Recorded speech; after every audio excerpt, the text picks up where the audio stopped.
Selamat datang dalam penelusuran sejarah seorang tokoh besar dunia yang tidak hanya memimpin perjuangan kemerdekaan bangsanya, tetapi juga membentuk peta politik global. Kali ini kita akan membahas tentang Jawaharlal Nehru. Tepat pada 14 November 1889 di Allahabad, Uttar Pradesh, India, lahirlah seorang anak laki-laki yang ditakdirkan untuk menjadi Perdana Menteri pertama India. Ia adalah putra pertama dari 4 bersaudara pasangan Motilal Nehru dan Swarup Rani Nehru. Keluarga Nehru bukanlah keluarga biasa. Mereka termasuk golongan crazy rich di India pada masanya. Berasal dari keluarga Kashmir Pandit, yaitu kasta tertinggi Hindu Kashmir yang bermigrasi ke Delhi pada abad ke-18. Ayahnya, yaitu Motilal Nehru, adalah seorang pengacara ternama dan Presiden Kongres Nasional India, serta sahabat dekat Mahatma Gandhi yang merupakan sosok yang sangat inspiratif dan sangat memiliki kontribusi yang besar terutama pada negeri India. Pada masa kecil, Nehru bersekolah homeschooling, bimbing oleh guru-guru privat.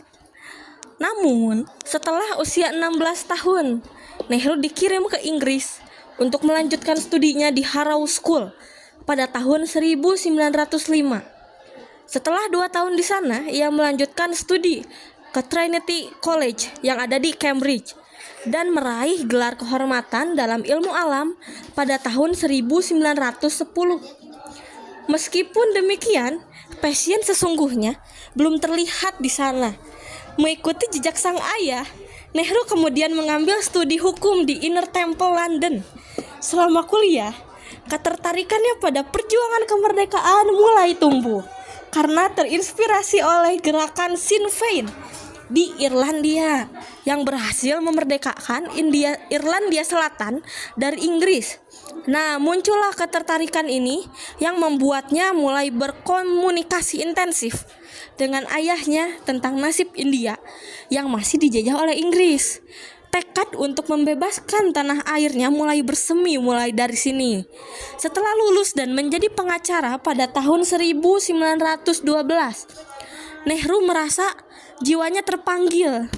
Ia meninggalkan kehidupan nyamannya di Inggris dan memutuskan untuk kembali ke India. Sekembalinya ke India, Nehru mengambil karir sebagai pengacara juga. Namun, kesuksesannya tidak sesukses ayahnya, sebab naluri nasionalisme dalam dirinya jauh lebih kuat daripada naluri hukum. Karir politiknya dimulai pada tahun 1912 sebagai delegasi Kongres Bankipor.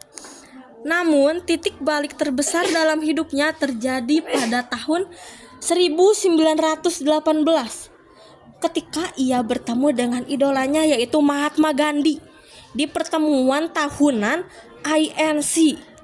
Pada tahun yang sama juga, Nehru menikahi Kamala Nehru, seorang aktivis kemerdekaan yang memiliki semangat yang sama, yaitu sama-sama ingin memerdekakan India dari jajahan Inggris. Kebahagiaan mereka bertambah setahun kemudian dengan lahirnya putri pertama mereka, yaitu Indira Gandhi, yang kelak akan meneruskan jejaknya sebagai pemimpin besar di India. Pada akhir Perang Dunia ke-1, Nehru sempat bergabung pada All Indian Home Rule. Namun, pandangannya berubah drastis setelah tragedi pembantaian Jallianwala Bagh pada 13 April 1919. Saat ratusan demonstran tidak bersenjata ditembaki oleh militer Inggris, Nehru bersumpah untuk melawan Inggris. Dan dari sinilah jiwa nasionalisnya semakin membara. Lalu ia resmi bergabung dengan Kongres Nasional India di bawah desakan Gandhi. Selama 1 dekade, Nehru mendedikasikan dirinya sepenuhnya pada INC. Lalu ia menjabat sebagai sekretaris jenderal partai pada tahun 1923 dan 1927. Perjalanan ini membawanya keliling India dan keliling dunia untuk memperjuangkan nasib kaum tani yang miskin dan menentang penindasan. Puncaknya, pada tahun 1928, Nehru diangkat menjadi presiden INC. Ia memimpin sesi bersejarah di Lahore yang memproklamasikan kemerdekaan penuh atau Purna Swaraj sebagai tujuan politik India. Meskipun Mahatma Gandhi tidak pernah menunjuknya secara resmi, namun publik India melihat Nehru sebagai penerus alami Mahatma Gandhi.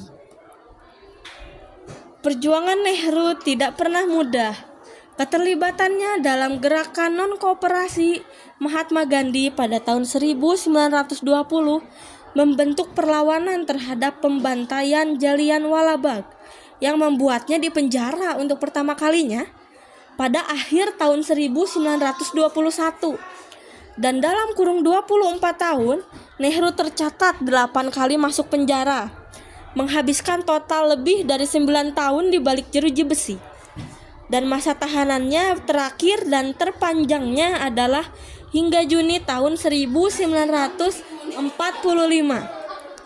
Namun, penjara justru menjadi universitas bagi Nehru. Di sana ia mengalami dan mendalami Namun, penjara kemudian menjadi universitas bagi Nehru. Di sana ia mendalami pemikiran Marxisme yang kemudian mewarnai pandangan ekonominya, dan ia juga produktif menulis buku-buku legendaris seperti Glimpse of World History dan An Autobiography. Pada tahun 1936, ia sempat menjenguk istrinya yang sakit di Swiss. Namun tak lama setelah itu, Kamala Nehru alias istrinya meninggal dunia dikarenakan sakit tuberkulosis. Momen yang telah ia perjuangkan selama hidup akhirnya tiba. Pada 15 Agustus 1947, India meraih kemerdekaan. Sebagai arsitek utama perjuangan tersebut, Nehru berdiri di mimbar untuk menyampaikan pidatonya yang bersejarah, yang kini dikenal sebagai A Tryst with Destiny atau janji dengan takdir.